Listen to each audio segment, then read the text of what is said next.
Irreverent, entertaining, cool. You're listening to LA Talk Radio. You're listening to Reza Riffs with Keith Reza and Alan Lee, right here on LA Talk Radio. All right, guys, welcome to the show. Keith Reza with the one and only Alan Lee here, as always, loyal, trusty, and not making any money. Exactly. This show. And we have a great guest. You've seen her on The Man Show, my favorite movie, Wedding Crashers, and Comedy Central, and all these other great things. The great Rachel Sterling. The great Rachel Sterling. I like that. Yeah. Great. How are you? Great. I'm fantastic. How are you? I'm doing good. I'm doing well. I got a funny story about you. Oh, okay. Yeah, we're just going to start right off the bat. Scared now. You should be. When you're as old as I am, there's a lot of stories, most of which I probably don't remember. I saw you at the Shooters Comedy Club. Is that what it's called? The Cruisers Comedy Club in Huntington Beach. Yeah. Right?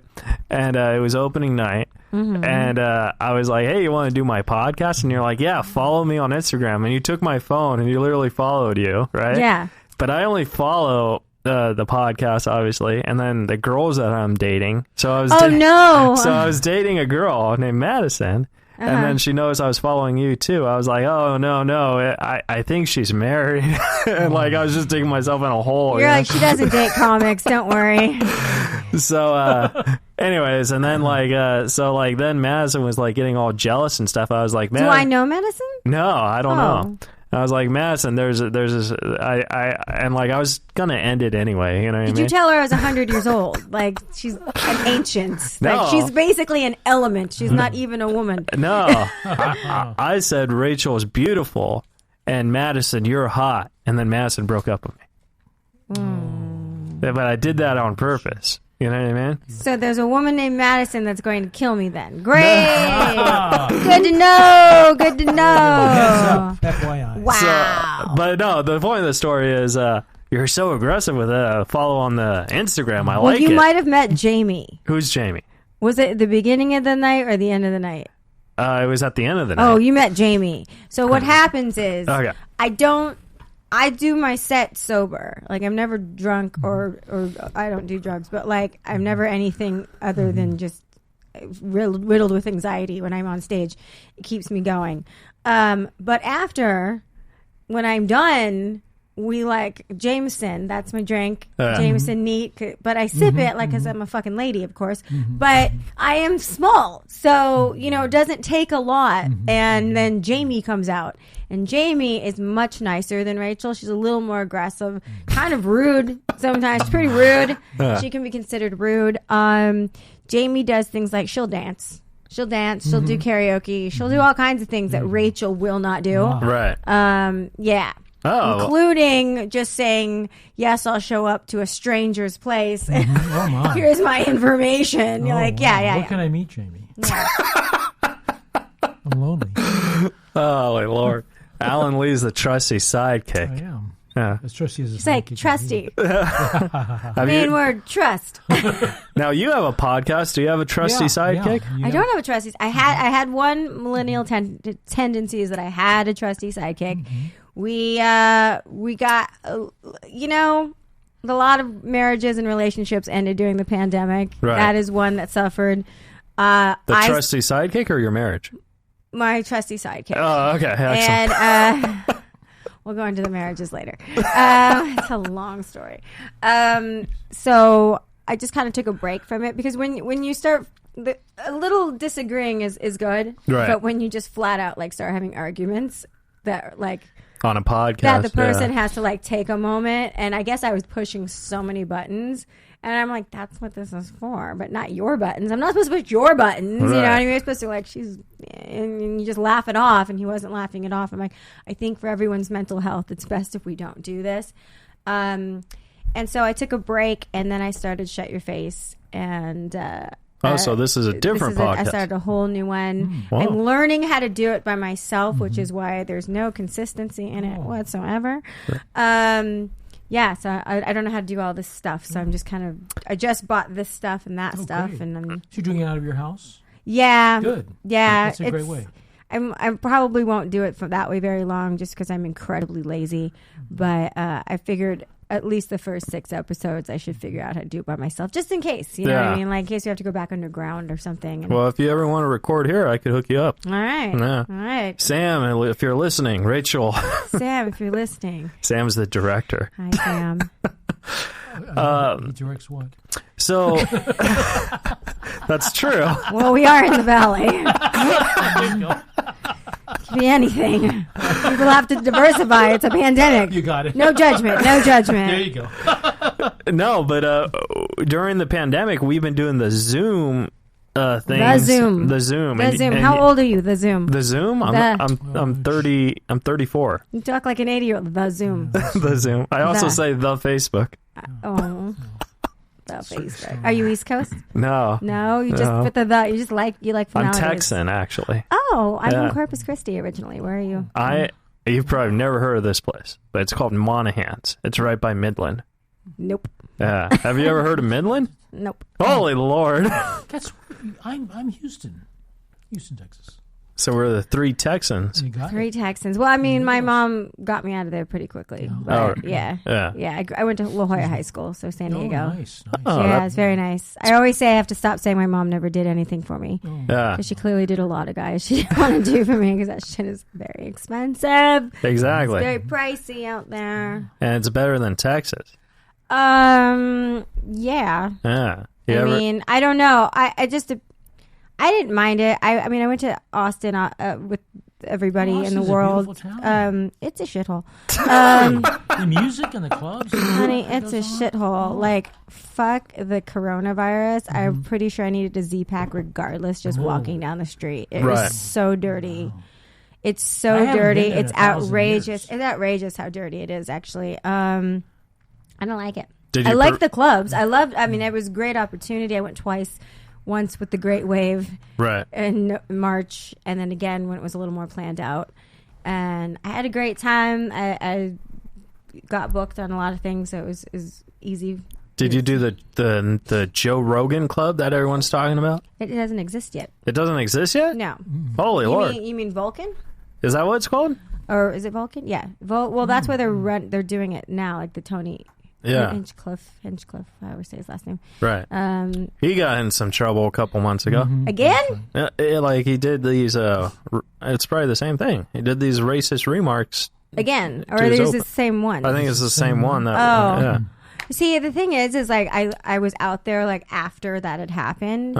And I always say that Austin is like summer camp. It's like sleepaway camp for comics. That's pretty much what it is. And everyone's so nice to each other in the beginning. It's like, it's orientation day. You don't know what's happening. Yeah. And so it's nice, but it doesn't feel real to me. It's just, you go to your classrooms. That's what it feels like to me.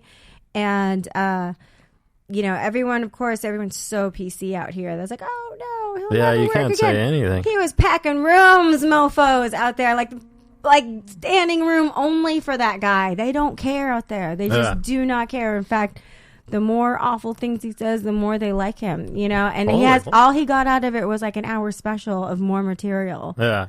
We should move to Texas. So it's like he winning, like he's just literally blocking. Like it doesn't matter at least there in that bubble. I don't know how that will go. Well, that's also his brand. So like, it's so his brand. Like I've had personal issues with Tony, but like I don't know him. He was nice to me when I saw him, and that's all that matters. So it wasn't mean to me. That's what she does. I have a healthy fear. Yeah. I'm female. I have a healthy fear of all those types of people because I'm just like, oh, please don't say anything to me. But as a comic, you seem to get along with everybody. Yeah. I do well with that. There's a few people I care to not be around much, and that's very simple. I just don't be around them. Turn around, walk away, accidentally not hear people, things like that. But but I think also because I come from an acting background where the entertainment industry is very vast. It's big, right? So going into like LA comedy scene, I don't think I'm quite as affected as to like peer pressure and clicks and things like that, because it's just silly to me. It's just, we're all working. Let's all just work. Would you say the clicks are bigger in acting or in comedy? Depends what you want to be with. I feel like the clicks in comedy are more, and they're more inflated. Right. I want to say. Yeah, because like you see shows where they book the same hang out comics. With like, I don't know, Robert De Niro's crew. Right. You don't need to flex because you're there. You know what I mean? So, but then there's all these weird things at like your local fourth wall, and it's like, what the fuck? Yeah, calm down, you know. So it's just like open micers are beefing, and it's weird. It's very strange. I feel like, and I just kind of feel like it's just personalities, you know, that are all struggling, trying to work it out. So, well, even you know, I think we all do this because we have some sort of social ineptness. You know what I mean? Like I have social anxiety, like you wouldn't believe. Yeah, so, and I have Asperger's. So, and Alan, but he's doing better than I am. Yeah. So. Speaking why, like I'm like, sometimes I'm just like, I just stare at people and freak out. I'm like, you know what it just is? Run. Because like when I was a kid, I was very nonverbal, and then stand-up comedy actually made me way verbal. I mean, I've been doing comedy for 16, 17 years. Oh wow. So, you know, the first 10 years I was terrible, and now I'm just okay.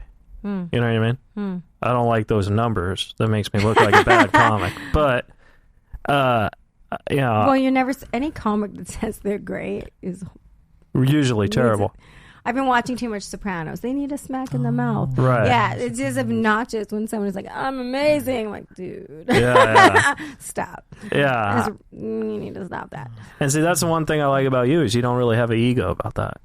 Well, I don't think I ooh, who's that? That's not me. I think that was you. Kate Quigley texted you back. Oh, did she? Oh, is that you? No. Is it me? It's not me. Maybe it was me. I think it's you, dude. Yours. Oh, no, it was me. Oh, no. Definitely not me. Kate Quigley, I'm trying to steal you for a show. Contact me. Isn't she recovered so well, I heard.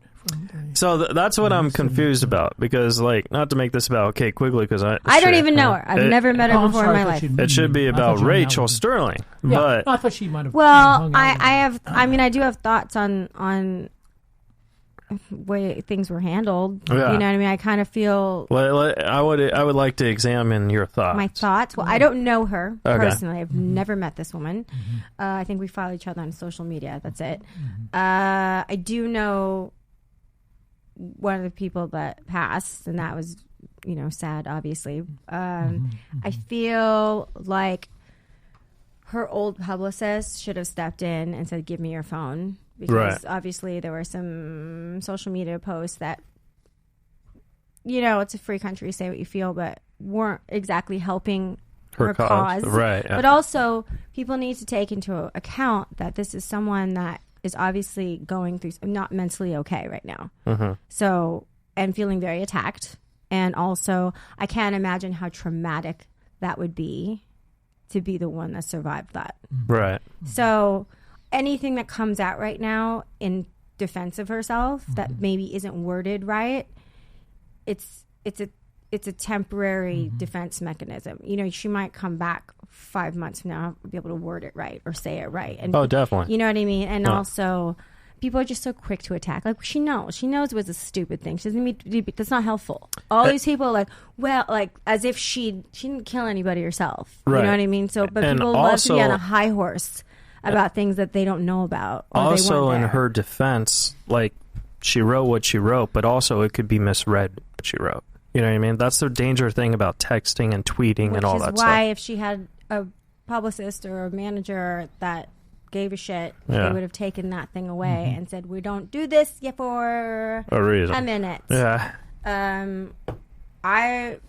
I mean, thank God they didn't have social media back when I used to be out and about and doing red carpets and all that crap. But thank God they really didn't. Right. I mean, we had Friendster, but it wasn't on your phone, you know, and like MySpace and shit. But you had to go on the laptop. Yeah, to go on the good old laptop. But yeah, it was, thank God though, because I would have got myself in all kinds of trouble. I did all kinds of weird things. There's just no proof of it. Right. That's, you know, that's just the difference now. I heard you have a great Larry the Cable Guy story. Oh my my God, yeah, I do. Did I tell you that? No, I just, because like I told my friend I was interviewing you, and he was like, ask her about Larry the Cable Guy. Oh, shit.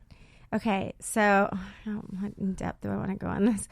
I, at one time in my, I did music videos for Kid Rock. Right. That's how old I am. For the folks at home, you're also one of the original Pussycat Dolls, right? I am. I'm an OG. Yeah. So when people go, oh, the song, I'd left the group by the time that came out because I wanted sanity. I also wanted to eat. Outfits, very small.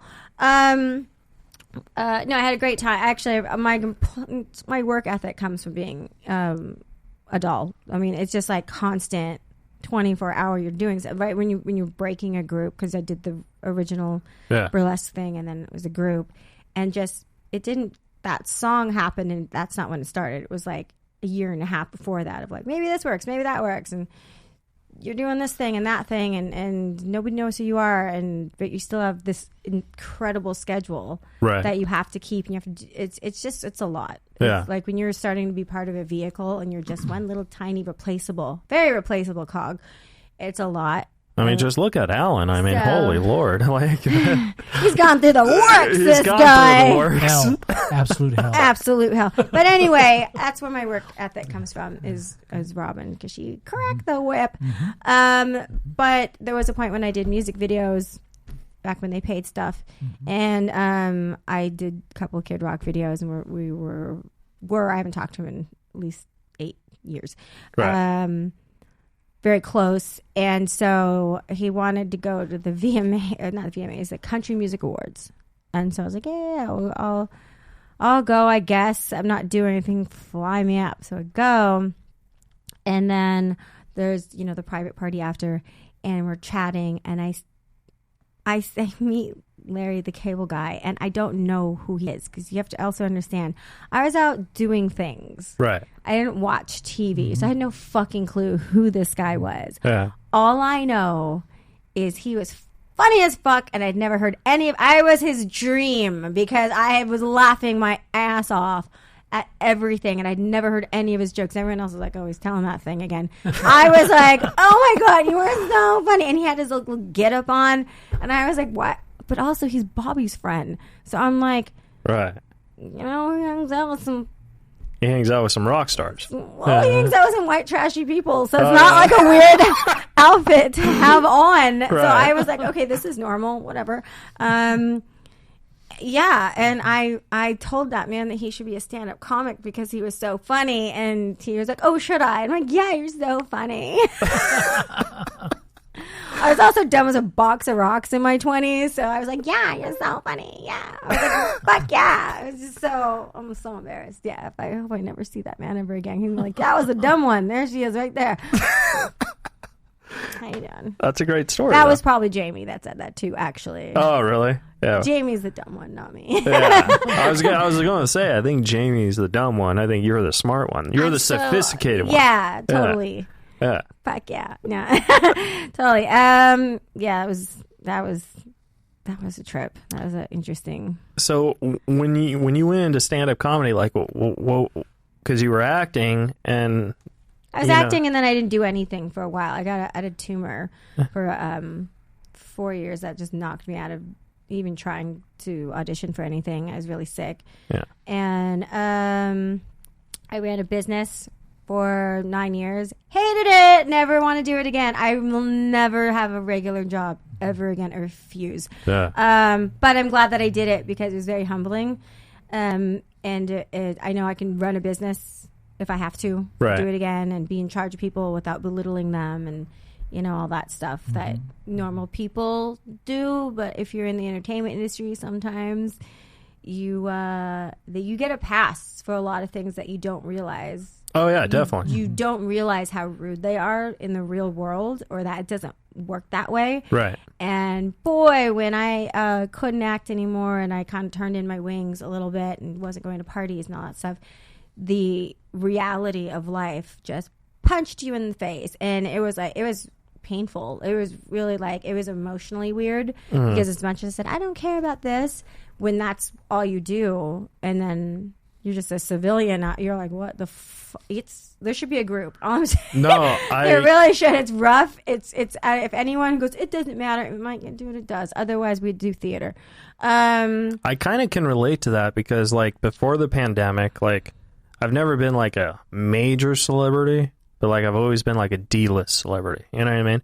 Okay. And like before the pandemic, I was like a D+ celebrity. You know I'm right there with you. So yeah. so then so like my career was going higher because at the time I was touring with Norm Macdonald and, you know, all these sold out shows and stuff. So people were starting to know who I was. Then the pandemic happened and I had to go back to my day job, which is working at a grocery store. And I just felt like, oh my God, this totally sucks. Why didn't you be a manager of a grocery store? Because why didn't you start your own grocery store? Do I need to send Rob and Anton to your house to get your life together? I don't have any house, but that's a good idea. But like, yeah, that's not where my heart is. My heart is in stand-up comedy. But you could have had your own, like, you hear me out. Right. You could have gotten like a van, like kind of like a food van, packed it with groceries and just gone, and you have to people have forced to listen to at least 1 minute of your shit while you bag their stuff. Right. Interesting. I don't know. Captive audience. Oh, that'd be cool. You want to eat? Laugh. Drive through. Laugh, there bitch. You go. So yeah. So like, what was that? You got a text message? Is that Kate Quigley? It is not. It is Rob Pugliese. Oh, how's Rob doing? He said, "Are you around for Christmas? I need you to watch my dog." Oh, Lord. So you dog sit. That was the business. I dog sit his dog. Oh. Let me just answer him. Yes. Of course. Okay. Thanks, Rob. For yeah. Fucking the flow. That's what he is. good. A cockblocker. So bad.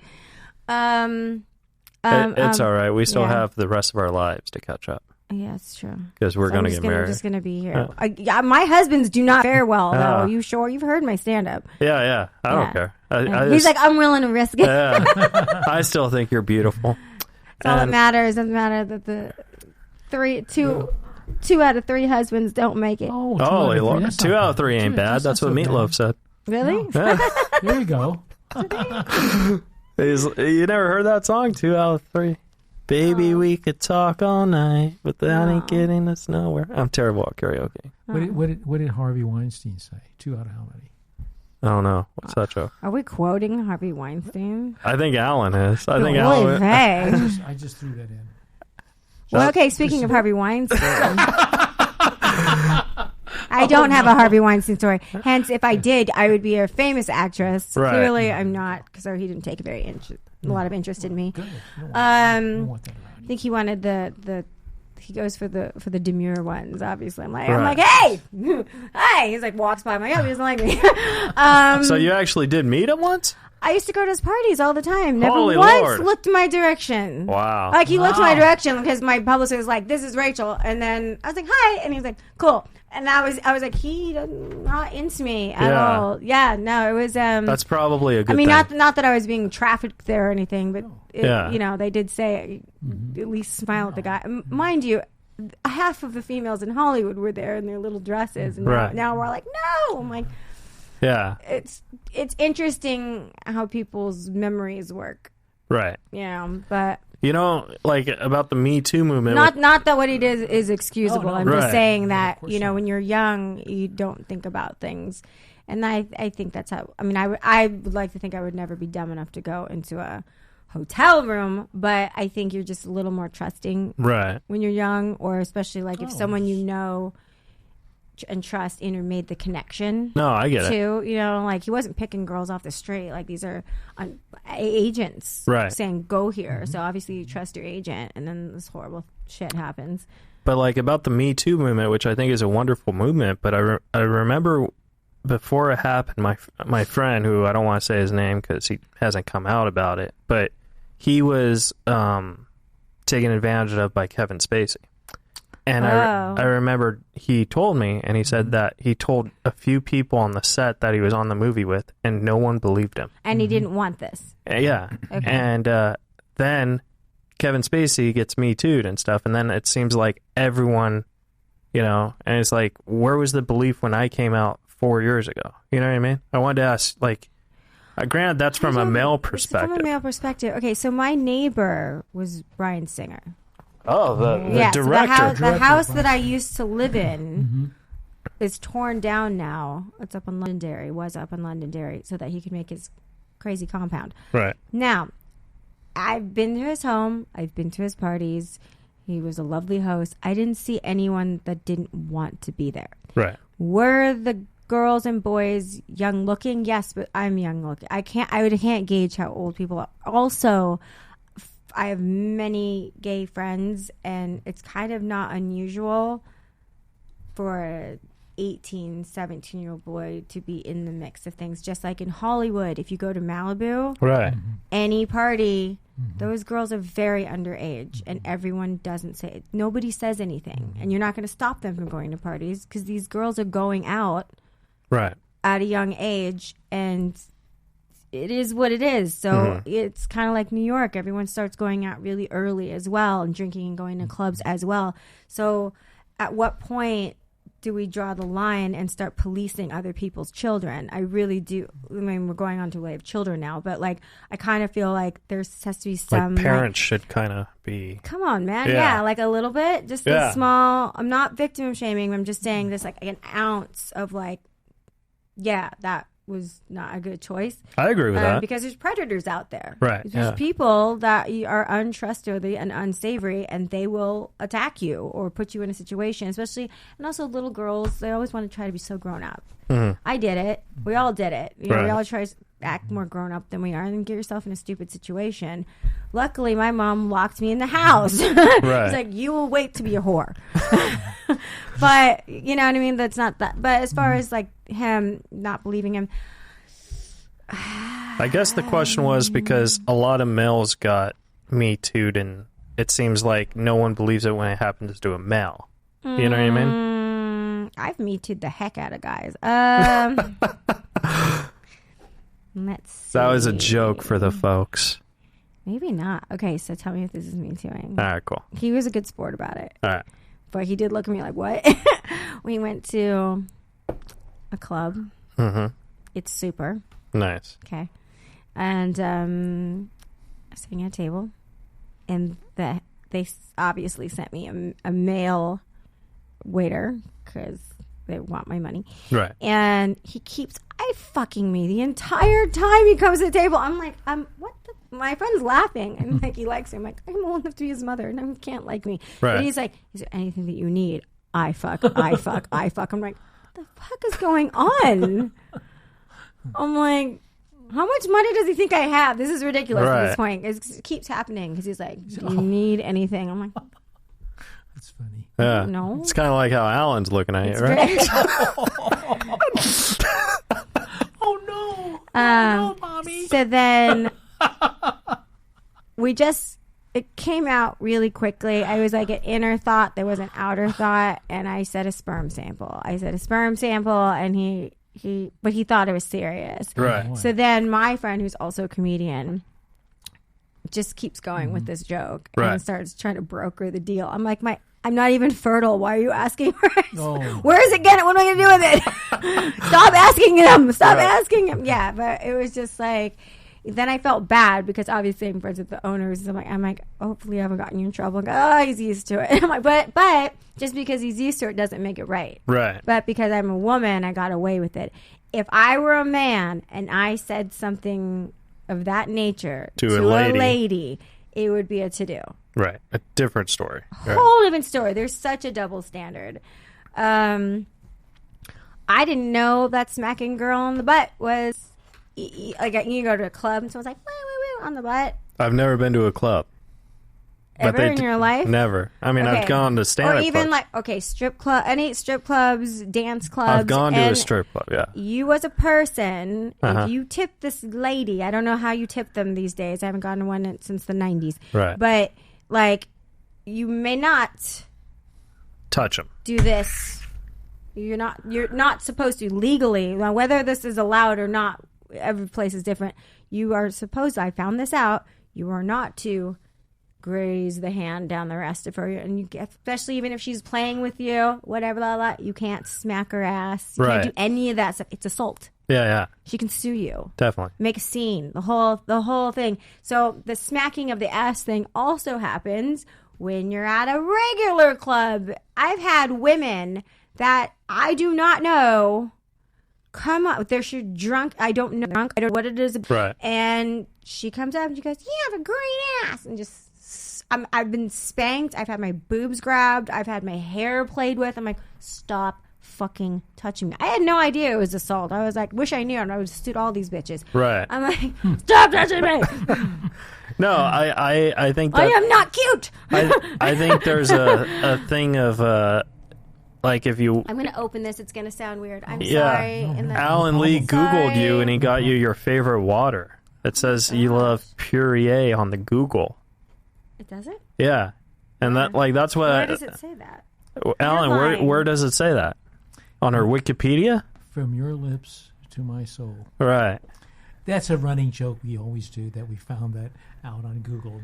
We always say that. It's just a running gag. Oh. See how funny? See, he's trying to throw me under the bus. No, it's funny though because it's our running gag. It is your favorite. Well, my friend that is staying with me. Do you know Isabella Charlton? I do not. Okay, so she's a comic. She's staying with me. The woman will not drink water, only Perrier. But right. just like we have it coming like daily, like drops. Like it's just crazy because I'm like, there's a water purifier. Nope. It has to be Perrier, yeah, and it's just funny. So I was like, I remember reading that on Google too. You read that on Google? Oh, that Google. Yeah, but like, oh my god. I guess back to my point. I think that there's a time where like, if you're in a relationship or something and you're dating someone or married to someone, maybe I could see how people would do that. But like, I still think like, do what? Like. Touching in public and all that stuff. You know what I mean? Because you said like people. No, but these are people I don't know touching me. That's like, what I'm saying. Like, that's bizarre and weird. I think and that's like, crazy weird. It's not okay. I'm like, what did you fucking just do? Like, are you kidding me right now? Yeah. Yeah, it's But it's like, what are you gonna do? Sue your husband, or you know what I mean? Like, you can sue your husband. You can? Yes. Don't Holy touch me. Lord! He's not allowed to touch you either. Oh, I didn't know that. Husbands have no rights. You're lucky I let you in the house. Are you kidding? I knew you could get sue to your breathe. husband. But... That's that. Yay! Well, you muzzle to you. You get to breathe. That's it. But wouldn't that be like suing yourself? Because whatever you win, you would just win what you have. No. Wow. No. That's interesting. People don't. Don't marry people, and that you have your bank account, his bank account, and then a joint bank account. Nobody just gets married when mingles the money anymore. Oh, really? No, it's Holy ridiculous. Lord. That's your prenuptial. It's ridiculous. I guess my grandparents were old school. They did that, I guess. Well, your grandmother probably didn't have to work. Yeah, that's true, too. Yeah. But the you know, the amount of work that I do, like, bullshit. Are you kidding? You work very hard. You do There's no way I'm going to share that with anybody else. That's a good point. That's adorable. Prenuptials are pretty recent, right? With Lee Marvin, the actor. You can get one after the fact, too. Yeah. Yeah. But I mean, the idea of it, isn't it like... I mean, they can always be amended. You know what I mean? Like, everything that you went in before you got married. Right. You know, and then while you're married, it's different or whatever. Or anything that goes into this account that's not from this. There's a lot of amendments. Now, would you say... I highly recommend if you're getting married... to get one. If you can't talk about it, you shouldn't be married. Yeah. Let me get a prenuptial. Well, you and I could talk about this off the air. I'm happy. I'm happy to talk about it off the air. Oh, that's sweet. But I wanted to ask you, like, what do you think, people, where your fame comes from? Is it from the modeling, or is it from man? The Reno or the Man Show or Wedding Crashers? No, it's just it's the whole. I loved you in Wedding Crashers, even though you only had 30 seconds. Yeah, it was the best 30 seconds ever. Don't tell an ex-boyfriend I said that, because I told that to him too. It was good. I was doing dolls when I got asked to do that, and I was it was toward the end when I was losing my mind a little bit. Right. And I just wanted to be on a sound stage so badly, and I had done a favor for the director on a different project. I stepped in for there's a part nobody wanted to do. And like, I was trying to help people, like, this is like kind of help direct. Like, this is, do it like this. And they're like, no. So I'll just do it. Just don't show my face. Right. And then, of course, in the bloopers, he shows my face. I'm like, motherfucker. But I was a good sport about it. So he goes, I got you on the next one. And I said, I had $1 million for every time someone said, right, I'll get you on the next one. They never do. That happens to me all the time. Yeah, everyone knows, like, I'll get you. I'll pay. You know what I mean? Like, I'll book you on something. I'll introduce you, whatever. It never happens. I always thought, like, as an artist or stand-up comedian, because I don't really do movies or anything. Yeah. You're only as good as your last show. Oh, God, I hope not. You know? No, but, like, if you think about it. Bloody hell. Because, like, there's been times in my career where... Your last set or your last show? Last set. You know, where you do great and you'll get lots of work, and then if you just bomb, no one will book you for a while. It's so weird. Yeah, but I thought there's a kind of a space of time there where they remember your work. Oh, yeah, there is. Well, you got to get back on the horse. You definitely can't be a pussy about it. Yeah. Go back. Yeah. So that's what I'm saying. Yeah. I mean, there's a... Like, when was your last set? Last night? My last... I mean, if you call it wasn't a set. I did the improv. I did the mic on Sunday. That's awesome. Yeah. Awesome. It wasn't a set, though. That's still a set. Does it count as a set? I believe... I'm one of those comics who doesn't believe in open micers. I believe that it's practice for the real thing. Yeah. Well, I feel like it would also... The improvs, I mean... Yeah. You don't never know who's there. So exactly. It's definitely not a place to go, what else? Yeah. I want to throw a rock at people when they don't, like, stop doing that. I think I 100%. You know what you were going to say when you got up there. Keep just saying it. Yeah. It's like either go up there with your jokes that you're prepared. If you don't have anything, there's no shame in that. Just get off. You know what I mean? Or just be engaging and talk about anything. Yeah. Like, I hate French fries because this, and then just have an opinion on it. Right. But just be engaging or something. Or if you really just shit the bed, get off. Right. Don't make us sit through that. We don't want to sit through that. Do you ever do shows where, like, the first 3 or 4... Because I could only tolerate maybe 2 bad comics in a row. Do you ever, like, where, like, the whole show is just bad? I try not to be in the room. Right. I know you're supposed to be in the room. I can... I do the Roosevelt a lot. Yeah. And so I've never done it. Yeah, it's my home club. And so... Han does it, too. Greg Hahn and Jay Moore, who I opened for, does it. Jay. Yeah. So I think he's doing it next week. Yeah, he is. Yeah. Oh wow. I mean, I do pay attention because obviously if there's a callback or something, you know, I'm half paying attention. I don't like to sit in the dressing room too much. Right. I don't know, probably because I have so much regular anxiety. For some reason, I don't get stage fright. Right. At all. No, I get at all. that. Yeah, I just, it's the only place I feel, maybe I don't have 2 heads is on stage. But it's weird in the dressing room when you see people that have been in the game for so long and they're like going through their rituals, and it makes me nervous because I think they're nervous, and it's like too weird for me. So I just go do stuff. I go do other stuff and I pop back in. Bring out Jamie. It's funny. No, not. I wait till after to bring out Jamie. But I have had very seasoned comics be so worried for me because they're like, she's just hanging out. She's just, you know, I didn't do the pacing. I'm not. They're just, you're just like, when you go, I don't know when they call me. I'm like, how long you doing? I'm like, I forgot already when they light me. And they're just like, that you're nuts. You're crazy. So I go out and but that's also I high do my confidence. job. I do my job. Well, no, because I'm going to do my job. Yeah, I think that's you know high what I mean? confidence. Like, I'm not doing a 30-minute Netflix special. I'm the new kid out of everybody, so I'm not getting the most time. Right. You know what I mean? And I think you could easily all do 30 I have minutes. to do, I've done 30 minutes before. Yeah. I've done 30 minutes, and the only reason I think it went well is because everyone that came to see me came to see me, the actress that is going to talk for 30 minutes. Right. So they came to support me doing something new, not necessarily coming to see a comic do 30 minutes of comedy. Like I probably could have said the ABCs and they would have been like, yay, she showed up. You also have to understand, like, I've done Playboy, I've done all kinds of Playboy-esque things and music videos and The Man Show, not necessarily big. I've done a lot of little parts on big things. Right. So, yes, I have fans, but most of them are still getting used to the fact that I speak. Right. Like, oh my God, it talks, so and then to actually have a joke or two that, oh, okay, that wasn't terrible. I think their minds are like, bah! They can't take too much of it, so yeah, they might explode. I think like if I do too much, it upsets the balance of nature or something in Hollywood, and I don't know, there'd be a sinkhole or something on La Brea, so I have to I have to deal it out very slowly, very slowly. The only like hardcore fans I have is probably from like when I got from touring with Norm and tour with Jay, but I was on Animal Planet's Pit Boss for a while. You didn't have to show your tits or anything. No. See?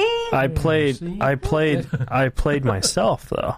I just played a stand-up comedian because they in the show they would go to comedy nights, and I was just always the comic there. Oh, nice. You know what I mean? So like that's. Did you do your real stuff? Yeah.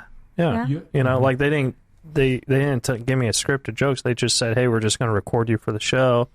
They paid me and all that stuff. But question. Yeah. So it's a TV show. It was a TV show. Well, yeah. Did they take it off the air completely? I have no idea. Then it is a TV show. Okay. If you can watch it on anything, it still is a TV show. I still give $5 every month. Hey. Look at that. Just invest that. Yeah, invest that in the stock market. Yes. Yes. Do you own any stocks? I'm an asshole. I like that. Ethereum.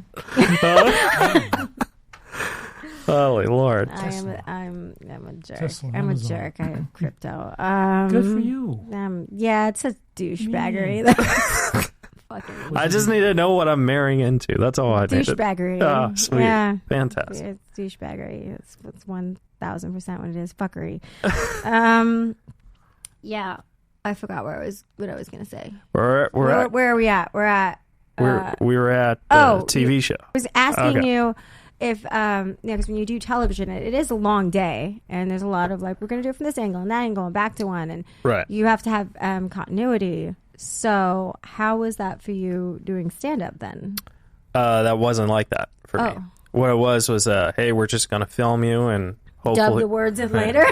No, like they actually filmed me with the 5 cameras or whatever at the same time. Okay. You know what I mean? That's nerve-wracking. Yeah, but at the time, like, I was practicing for a Conan set, so I didn't really like, my mind was like a clean set. Yeah, because it's on TV. Oh.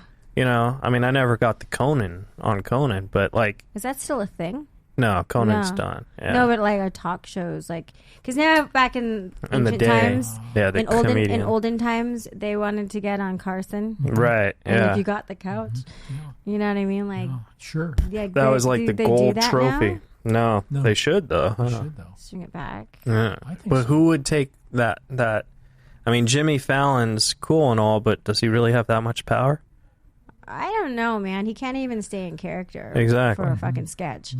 And James Corden's awesome, but I don't think... No, but people don't like... Why didn't I like him? Yeah. I like him. I think he's the best one. I'm jealous that it wasn't there when all that Cinderella crap was going on. I would have died laughing having James Corden dressed as a mouse or rat or whatever hell he was thrust himself into the car. That was the funniest thing I've ever seen in my life. And I was like, why does this never happen? This never happens to me. My favorite was Craig Ferguson. I thought he was good. Yeah. A friend of mine used to write for him. I could never understand a damn word he said though. I just loved it because like he had that awkward sense of humor like me. So like if an interview's going bad, he had a snake cup, and he'd be like, so like say if you were on Craig Ferguson, I'm Craig Ferguson, right? You have to do the accent. Yeah. I'll try. Okay. Right. So, Rachel, I don't know what else to ask you. Hey, have you seen my snake cup? Yeah. Like, it was just so funny because it was an actual cup with a snake. You know what's funny is I'm terrified of snakes. I am too. My sister my sister. Do you remember something called zoo books? You're right. Okay, yeah. so the fucking books with animals, and they had like the Playboy centerfold of the animal, and the snake one. Like my sister would torture me, and she'd sneak up behind me, and she'd open it to the big snake that was right there, and I would jump out of my skin. It would scare the bejesus out of me. Like I can't even watch snake movies. I can't either. Like, I can't do it. Jungle Book freaks me out. Yeah, I closed my eyes at Harry Potter. Yeah, The Harry Potter. I was like, no. Yeah. I can't. Yet we had the wrestler snake. Oh, Jake the Snake, Jake the wrestler. As a guest, and we had that. Oh, no. fuck that guy, man. He was hilarious. I thought he was funny. He had a crazy. fucking snake when I interviewed him. You know this wrestler? And I was just like, it threw me off. I was like, I wouldn't have allowed it in the room. I was like, dude, can you put the snake away? Like, you could already kill me. You don't need the snake. Yeah. So That's horrible. I also won't even. I don't like birds either because they're too snake-like.